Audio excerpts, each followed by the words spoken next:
Good evening दोस्तों। आज C TET का एग्ज़ाम हुआ जिसमें पेपर 2 का जो सीडीपी का जो पोर्शन है, सीडीपी के पोर्शन के जो आंसर की है, चलिए हम लोग फटाफट से देख लेते हैं।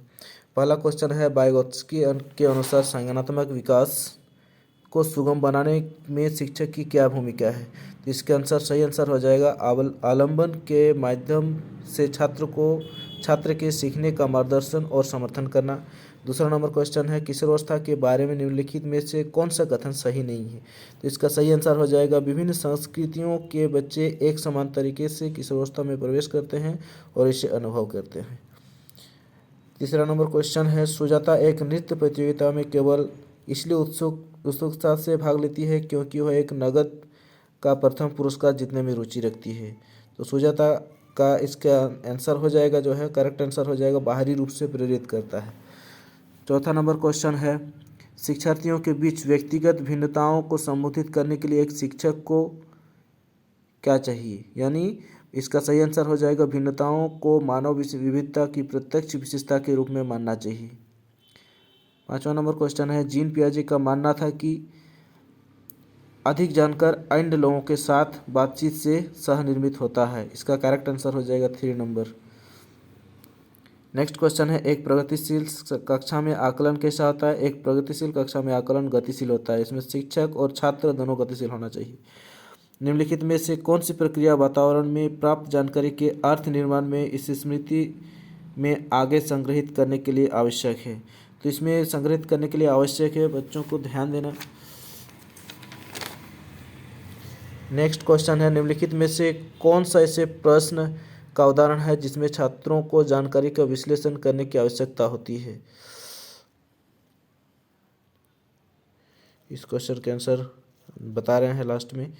नेक्स्ट क्वेश्चन है, शिक्षकों के निरंतर एवं अभी कथन दिया गया है, शिक्षकों को निरंतर अपने स्वयं को रूढ़िबद्धता और पूर्वाग्रह पर चिंतन करना चाहिए। उसका कारण दिया गया है, सांस्कृतिक रूप से उत्तरदायी शिक्षण का अर्थ है कि शिक्षक चिंतनशील हो। तो इसका सही आंसर हो जाएगा ए और आर दोनों सही है, और ए की आर सही व्याख्या करता है, यानी करेक्ट ऑप्शन हो जाएगा 1 नंबर। नेक्स्ट क्वेश्चन है 10 नंबर क्वेश्चन, कोहलबर्ग के नैतिक विकास के सिद्धांत की कैरोल गिलिगन की आलोचना का केंद्रीय तर्क है। इसका सही आंसर हो जाएगा, देखभाल की नैतिकता और नारीवादी दृष्टिकोण। नेक्स्ट क्वेश्चन है, वास्तविक जीवन में समस्याओं और मूर्त अनुभवों से सीखने से बच्चों को अधिगम और जानकारी प्राप्त करने के लिए कई रास्ते मिलते हैं। अभी कथन दिया गया है, कारण उसका दिया गया है, विकास अपेक्षाकृत व्यवस्थित और अनुक्रमिक होता है। यानी इसमें हो जाएगा सही आंसर, ए और आर दोनों जो सही है, और आर जो है ए की सही व्याख्या करता है।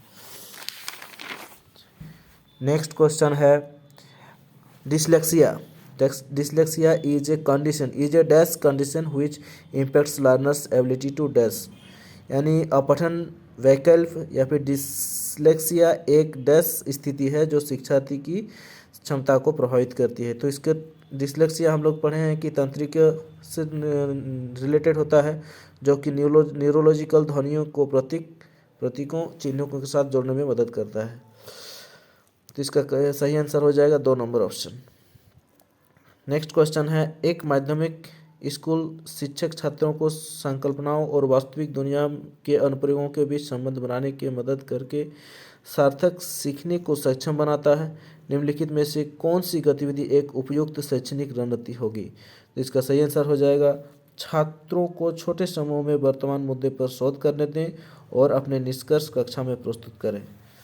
नेक्स्ट क्वेश्चन है, कोहलबर्ग के नैतिक विकास की किस अवस्था में बच्चा का तर्क कानून की नैतिकता के इर्द गिर्द घूमता है।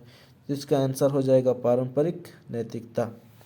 नेक्स्ट क्वेश्चन है, निम्नलिखित में से कौन एक समावेशी कक्षा का उदाहरण नहीं है। तो इसका आंसर सही आंसर हो जाएगा, प्रतिस्पर्धी लोकाचार को प्रोत्साहित करना। नेक्स्ट क्वेश्चन है, रचनात्मक मूल्यांकन के लिए कार्य की प्रगति को दर्शाते पोर्टफोलियो एक प्रभावी प्रणाली है, क्योंकि वे मूल्यांकन की प्रक्रिया में छात्रों को शामिल करते हैं वे व्यक्तिगत छात्रों की प्रगति के बारे में अंतर्दृष्टि प्रदान करते हैं। वे मुख्य रूप से अंतिम उत्पाद की प्रस्तुति पर ध्यान केंद्रित करते हैं। वे छात्र अधिगम के ठोस सबूत पेश करते हैं। तो इसका करेक्ट आंसर हो जाएगा ए, बी और डी, यानी आपका 4 नंबर ऑप्शन सही हो जाएगा। निम्न में से कौन सा एक महारत लक्ष्य अभिविन्यास का वर्णन करता है? तो इसका सही आंसर हो जाएगा दूसरों के साथ प्रतिस्पर्धा करने के लिए एक निश्चित स्तर के प्रदर्शन को प्राप्त करने पर ध्यान देना। 18 नंबर हो जाएगा। 18 नंबर क्वेश्चन क्या है? निम्नलिखित में से कौन प्रगतिशील शिक्षा में शिक्षक की भूमिका का सबसे अच्छा प्रदर्शन करता है? इसका सही आंसर हो जाएगा शिक्षक बच्चों को प्रयोग करने के लिए एक विविध सामग्री प्रदान करता है और आवश्यकता पड़ने पर अवलंबन प्रदान करता है। नेक्स्ट क्वेश्चन है 19 नंबर। पाठ्यपुस्तकों और मीडिया में विभिन्न जेंडर का प्रतिनिधित्व कितना और किस तरीके से किया जाता है? जैसे महत्वपूर्ण प्रश्न पूछने से किसको प्रोत्साहन मिलेगा? तो ये हो जाएगा जेंडर रूढ़ियों पर सवाल उठाना हो गया, इसका सही आंसर हो जाएगा। नेक्स्ट क्वेश्चन है जीन पियाजे के अनुसार चिन्हों के लिए चिन्हों का प्रयोग करने की क्षमता, जैसे कि अक्षर एक्स को अज्ञात अंक के लिए मानने की क्षमता डैश के दौरान विकसित होती है और विद्यार्थियों को डैश सीखने में सक्षम बनाती है। तो इसका आंसर हो जाएगा औपचारिक संक्रियात्मक अवस्था और बीजगणित और गणना हो जाएगा, यानी 3 नंबर ऑप्शन सही होगा इसका।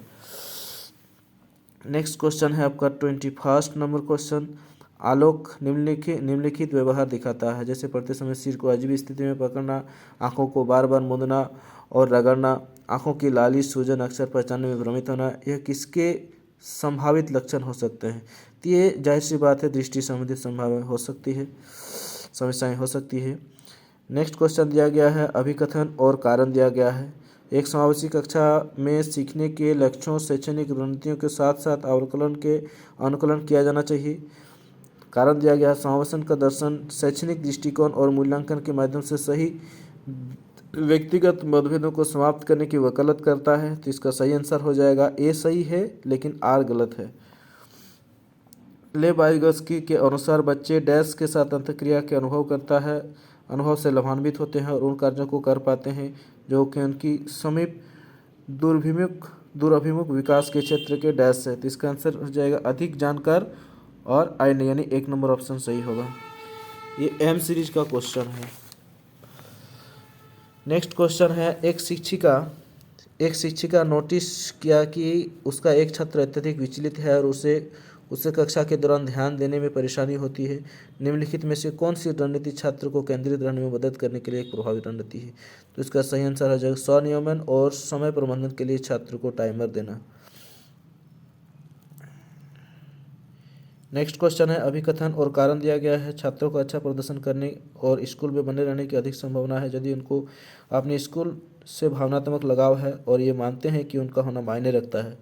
भावनाएं सीखने में महत्वपूर्ण भूमिका निभाते हैं, यानी दोनों सही है और ए की आर सही व्याख्या करता है। इसका आंसर सही हो जाएगा 1 नंबर।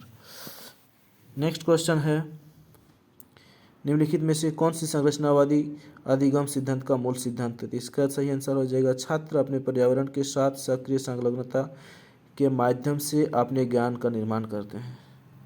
नेक्स्ट क्वेश्चन है 27 नंबर। एक बच्चा किसी कार्य को करने में जितना कम सक्षम होता है शिक्षकों को उतना में ही अधिक संकेत और इशारे देनी चाहिए कि जैसे बच्चा अधिक से अधिक कर सकता है शिक्षकों को कम से कम मदद करनी चाहिए। तो इसका सही आंसर हो जाएगा ए और आर दोनों सही है, लेकिन ए की आर सही व्याख्या नहीं करता है। बिल्कुल ए की आर सही व्याख्या नहीं करता है। निम्नलिखित में से कौन एक सामाजिकरण की प्रक्रिया की विशेषता है? तो इसका सही आंसर हो जाएगा बी, सी और डी। बी, सी, डी यानी ऑप्शन नंबर 3 इसका सही आंसर हो जाएगा। फिर से अभिकथन और कारण दिया गया है। अभिकथन क्या है? वह कोई उद्देश्यात्मक निश्चित क्षण नहीं होता जब कोई बच्चा मध्य बाल्यावस्था या किशोरावस्था में प्रवेश करते हैं। विकास प्रकृति में निरंतर होते रहता है, यानी ए और आर दोनों सही है और ए की आर सही व्याख्या करता है। बिल्कुल सही व्याख्या करता है। नेक्स्ट क्वेश्चन और लास्ट क्वेश्चन है पेडागोजी की। एक प्रारंभिक विद्यालय का शिक्षक छात्र के शैक्षणिक आत्मसंप्रत्ति के विकास को दृढ़ता से प्रभावित कर सकता है। इसका सही आंसर हो जाएगा छात्रों में स्वायत्तता और पहल को पुरस्कृत करना। थैंक यू दोस्तों, अगर वीडियो अच्छा लगे तो चैनल को लाइक और सब्सक्राइब जरूर कर दीजिए।